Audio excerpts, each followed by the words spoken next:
Okay, so this is a problem in one-dimensional motion, two objects interacting with one another. And the problem reads, at the hockey game last week, the Edina Hornets forward intercepted a pass to head down towards our goalie on a breakaway. The forward was moving at 8 meters per second when he intercepted the pass. He continued at that constant speed all the way through. Sawyer, our forward, was 2 meters behind him when the puck was intercepted.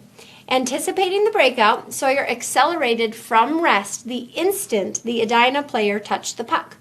Sawyer accelerated at a constant rate of 5.2 meters per second squared and back-checked the Edina player, which means he interfered with his stick right before he was about to take a shot.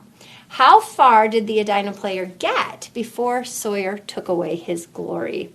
All right, so what is my object of interest in this two-object problem? Well, I have two of them. So we're interested in both the Edina player and Sawyer, which means we have to think about how those two objects interact with one another and what information is related in those objects. So what starts my motion? Well, that's when the puck is picked up. You also might describe it as when Sawyer starts accelerating. If we want to think about both players, either one of those describes when I start carrying. I start carrying at that instant. And when do I stop carrying? Well, when Sawyer catches the Hornet. All right, so that's when I stop caring about the motion. So two objects. So let's think about the relationships as we sort of conceptualize the idea of these two objects. Well, if this is the motion, then both objects are traveling for the same amount of time. The motion I care about is occurring over the same amount of time. So the time of the Hornet player is the same as the time of Sawyer. So we're just going to call that time t. If they run into each other at the end, if Sawyer catches the Hornet player, well, then their final positions are also the same. So the final position of the Hornet is equal to the final position of Sawyer. We'll just call that x final. Now, sometimes when we have problems like this, they're starting at the same location too, but in this case, we know that they're not. Sawyer's starting 2 meters behind where the breakout happens, where the puck gets picked up. So I don't want anyone to fall into the trap of just putting in the relationships for every problem that are the same. We have to consciously think about what those relationships are for every problem. Okay, so let's define our world. Let's draw a picture. So we're told that Sawyer is 2 meters behind the Edina player who gets the puck. So let's call Sawyer the origin, and then we know the Edina player is at x equal to 2 meters. All right, so there's our world. Now we're going to identify the properties, the players of motion for each of our players. So we have Sawyer, and we have the Hornet.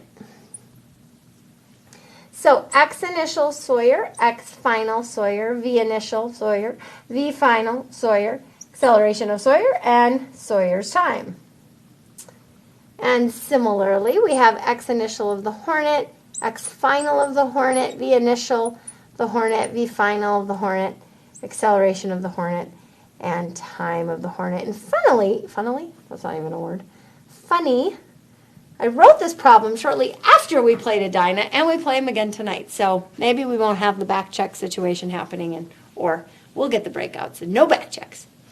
Okay, so what are our players that we know or we can infer? Sawyer is, when he starts accelerating, he's at position 0 meters. When the beginning of the motion starts, the Hornet is at position 2 meters. The final position, well, we don't know what it is, so we'll put a question mark. We're not given that information, but we've defined it as xf. So we're going to remember that we can use that general variable to define the position. Same with the Hornet. We don't know where he is, but we define that as x final, reminding ourselves that the final positions are the same for these two players. V initial of Sawyer, it says he starts at rest. The V final of Sawyer, we don't know. We're told he accelerates at 5.2 meters per second squared. And we're not told for how long, but again, we've defined his time at the beginning as t. All right, so the initial velocity of the Hornet, I think he's going at 8 meters per second. It does say he's moving at a constant rate, so the final velocity will also be the same. The acceleration then is 0. And again, we don't know the time, but we do know that those times are the same. We've defined that as time equal to t. All right, so there is our list. Now, what are we interested in? Well, we want to know where these two players meet. So we're actually interested in the final position of Sawyer, but that's also the final position of the Hornet. And I'm not going to use blue. That one's dying, so I'll change my color scheme to yellow or green or whatever this is. All right, we know that there's a really good relationship for final position. X final equals X initial plus V initial t plus 1/2 a t squared. Okay, so there's our relationship for final position. Let's look at the final position of Sawyer first.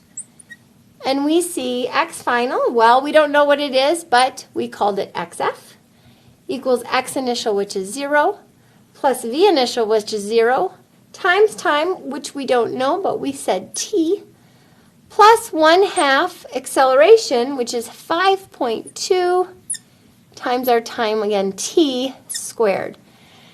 So we're just going to simplify this. X final is equal to half of 5.2 is 2.6. So 2.6, excuse me, t squared, right? 2.6. 2.6. Okay. So that is our relationship for Sawyer. I'm missing X final, and I'm also missing t. In order for me to solve this equation, excuse me, I need another equation with X final and t. And so I need to look for a relationship that also is related to X final and t. And I can remember that the Hornet is. His motion is also related to X final, or part of the players are X final and t. So let's look at that relationship. All right, well, if I use my same equation for X final, I find that X final for the Hornet, well, that's X final. X initial is 2, plus V initial, which is 8, times t, plus 1/2 0 times t squared. So I'm left with X final is equal to 2 plus 8t. Well, I can't solve it there either, but now I have two equations and two unknowns. They are solvable. And you can choose your method that you want. I'm going to set them equal to each other. And I end up with 2.6t squared equals 2 plus 8t. Then I can pull everything over to one side. 2.6t squared minus 8t minus 2 is equal to 0. And I'm left with a quadratic equation. And if I did my quadratic equation correctly, I have two solutions for t.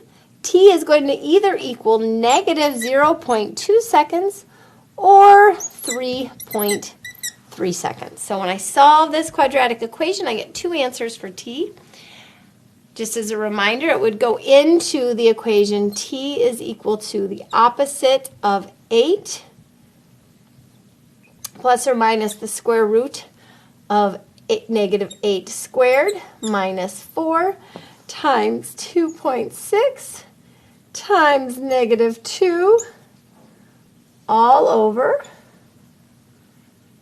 2 times 2.6. So that plus or minus is what gives me my two answers. Which one is the real answer? Well, there's no such thing as negative time. So, at least in the motion we're talking about, And so 3.3 becomes our time. So 3.3, 3.3. And now I have my time. I can plug it into either one of those equations.